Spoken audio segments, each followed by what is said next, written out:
3 langkah wajib sebelum pindah tanam yang ramai tak buat. Let's go. Sedar tak sedar benih kita ni dah 27 hari dah usia dia. Siapa ingat saya semai benih cili? Mula-mula sekali, langkah pertama adalah kita kena cuci polybag. Kalau kita pakai kokopit baru, nampak tak warna kuning? Kita kena siram kokopit kita dengan air pipe sahaja sampai dihilang warna kuning. Satu lagi, kita akan gemburkan balik tanah dia kalau lama tak guna. Selepas kita dah basuh polybag ni, langkah kedua kita nak tahu pegangan air yang dipegang oleh polybag ni. Jadi jom kita nak kira-kira sikit. Korang kena fokus lebih sikit step ni. Ambil satu wakil polybag, kita kena tuang di atas zinc ni mau sampai dia betul-betul kering. Lepas tu letak balik dalam polybag tu yang betul-betul kering. Sebabnya kita perlukan 3 perkara ni: berat air, berat basah, berat kering. Timbang atas dacin dan kita ambil bacaan berat kering. Lepas tu kita letak balik air dalam polybag tu sebabnya kita nak berat basah. Korang dah tuang sekali, lepas tu korang biar 15 minit, korang tuang sekali lagi air bagi dia betul-betul basah. Goyangkan sikit, buang air tu dan kita timbang. Ambil bacaan dia. Selepas ni kita nak ambil volume polybag tu pula dengan cara kita nak timbang berat air yang kita tuang ke dalam polybag kita. Letak plastik di dalam tu. Tuang air sama paras dengan kokopit tadi dan ambil bacaan dia berat berapa. Kita dah dapat bacaan ketiga-tiga tadi. Jadi berat air tu kita anggapkan sebagai volume dia 5700 ml. Masukkan ke dalam formula fill capacity iaitu berat basah tolak berat kering bahagi berat air darab dengan 100. Korang ambil kalkulator, lepas tu korang kira dapatlah 51.65%. Jadi kita dah buat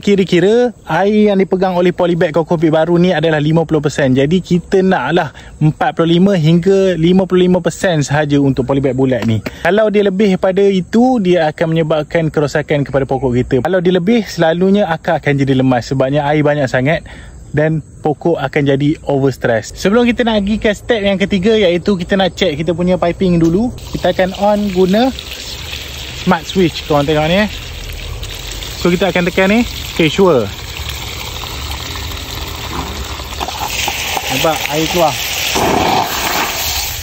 Jadi main pipe kita bocor pula. Kenalah baiki balik untuk memastikan air tidak membazir. Dalam bisnes, perkara kecil jangan dianggap remeh. Dia boleh jadi besar. Jadi jom kita baiki, fixkan dia. Okey, kita dah check main pipe semua okey, Alhamdulillah. Jadi kita dah akan check secondary pipe pula. Satu persatu dripper ni keluar air ke tak keluar air, ada bocor ke tak ada bocor.